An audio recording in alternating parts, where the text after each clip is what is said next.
for all the wishes. Having a baby girl, Baruch Hashem, last night. Me? Oh, you had a baby girl? Yeah, Mabruk. Thank you. You as well. بعد ما هتحلات 8 في لبنان. That's right. And for me, it came after 3 boys. Baruch Hashem, this is the 4th one, and that's the 5th one. Beautiful family. They're not princesses. Baruch Hashem, Baruch Hashem. Simachot you as well. Girls are the light of the house. That's right. Oh, Rabbi. Rabbi, Baruch Hashem. Sure. All right, Rabotai, you know, you asked me what was the halakha that I mentioned, right? To clarify the halakha. So I think it's important for the tzibur to know. On Shabbat, we know that one of the menachot on Shabbat it's cooking. We're not allowed to cook on Shabbat. That's one of the 39 menachot.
That is even pre-cooked on top of the fire.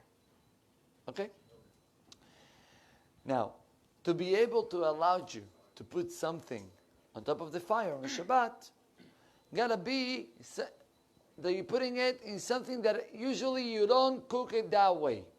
Example, you have a blech. Do you know what's a blech? A blech is a piece of, you put a blech from before Shabbat. It's like a plata. So on Shabbat himself, you're allowed to take, let's say, the rice that you have in the fridge, right? And to put it on top of that blech on Shabbat, there is no isur at all. Okay? For us, Faradim, for sure not. The question is, what about ovens? An oven is something that usually you cooked with it the whole entire week. Correct? Today we have something it's called a Shabbat mode oven. What's a Shabbat mode oven? So basically, you press a certain button, and it shows you in the screen Shabbat mode. And this Shabbat mode, first of all, when you open the door of the oven, doesn't make any lights, doesn't cause it doesn't cause that the agent will start working, right? That's a Shabbat mode oven. So the question is, if on Shabbat itself, if I want to warm up a piece of meat that was already pre-cooked from before Shabbat fully, I just want to warm it up inside this Shabbat oven, Shabbat mode, in the oven, if that will be allowed or not. If there is any problem of mihzekim vashel, ke'ilu, looks like you're cooking, because in the weekday, that's how we cooked, or because you have the Shabbat mode, there is no problem. That was the question. Chacham David Yosef told me, and that he wrote that in his book as well, and he said that to be sure that we will not have any problem of mihzekim vashel, you should put aluminum foil in the bottom of the oven. You open up the oven and you put it in the bottom aluminum foil, right? You surround it with aluminum foil. no one cooks that way, right? And you have extra the Shabbat mode established, so in such a case, it will be allowed. Not adequate. It says Shabbat mode. You are right. You are right. How would somebody even question it? Good. The thing is that in Mechzekim Vashel, it's not that I might touch the buttons. That's not the issue of Mechzekim Vashel. Mechzekim Vashel is I'm doing an action that on Shabbat looks like I'm cooking in the regular way. But your eyes already see numbers. Yeah. I see. Oh, so that's a good question. Mechzekim Vashel, what will be if I am by myself? No one sees me. No one sees me. I'm in a room, locked in the room, no one sees me. Mechzekim Vashel, it's not mar'it ha'ayin. It's not that the people are going to suspect that you're doing something not permissible. It's something that Chachamim establish that even if I am by myself, there is the issue of Mechzekim Vashel. Aluminum foil is like it's putting a sign. If you put it on an knob of the fire, aluminum foil, you know, it's a sign. You have a sign. Shabbat mode. It's a sign. Over here, it's more than a sign. I'm putting a separation in between the heater and the food. That's the main point. All right?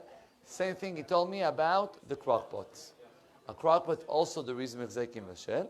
So you got to be careful to put this aluminum foil before, besides, right, inside.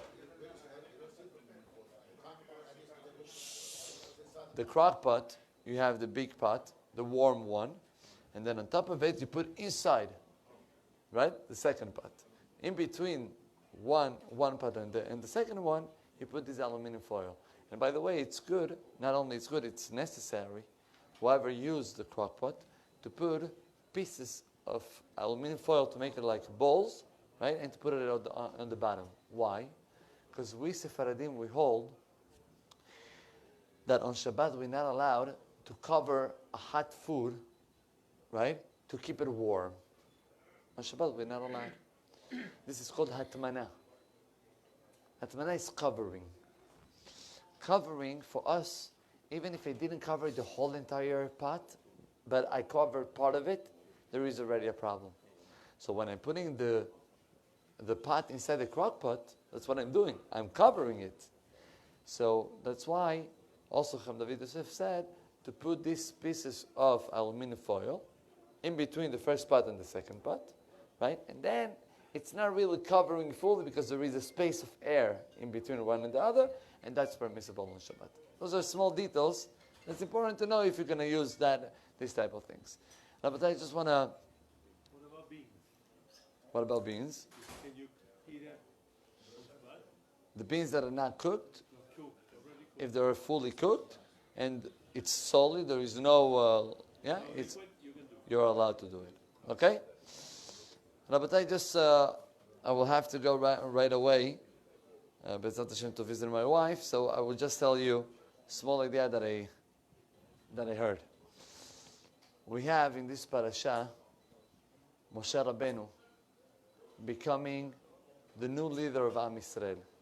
The Gemara in Masechet Berachot talks about the beautiful event that Moshe Rabbeinu saw, the fire in the bush, and what happened in merit of that moment. The Gemara brings two opinions. One opinion, HaKadosh Baruch Hu got very upset at Moshe Rabbeinu.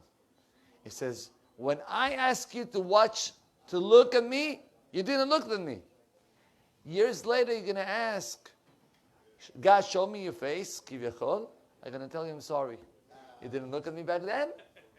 I'm not going to show you my face today. That's one opinion in the Gemara. Second opinion in the Gemara is exactly the opposite. The Gemara says, Moshe Rabbeinu got a payment in this world, midah keneged midah.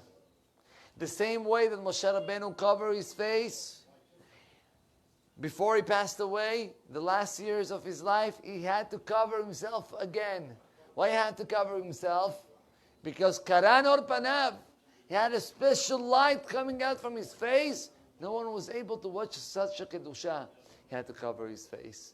The same way that Moshe Rabbeinu in the bush, he had fear from HaKadosh Baruch Hu. Everybody had fear from Moshe Rabbeinu.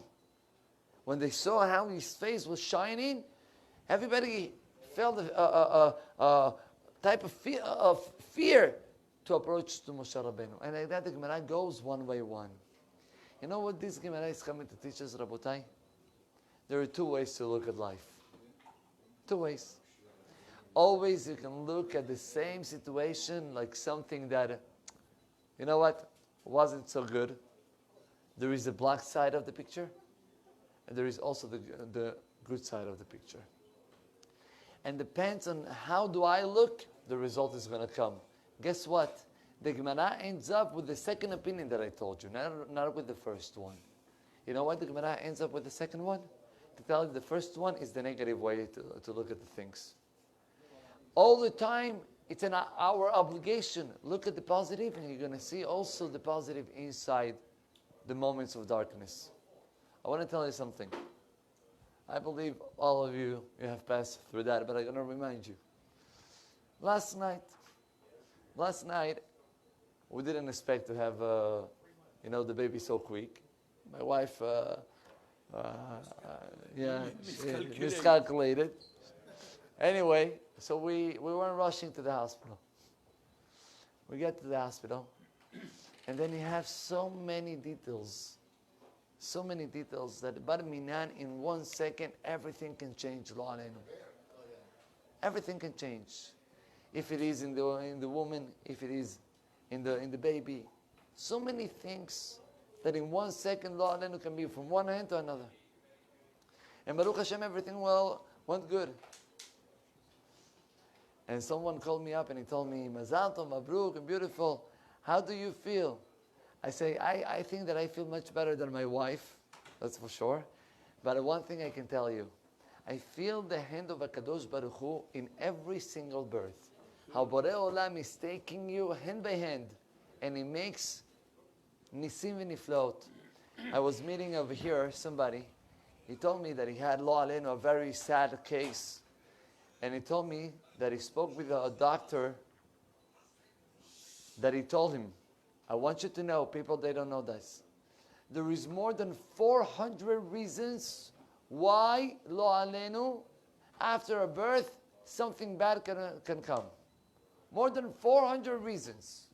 And then he said, let me tell you, that every single birth, that you have the kids going up healthy, and you have the wife coming back home healthy, it's 400 miracles that Borei Olam is doing to each one of us.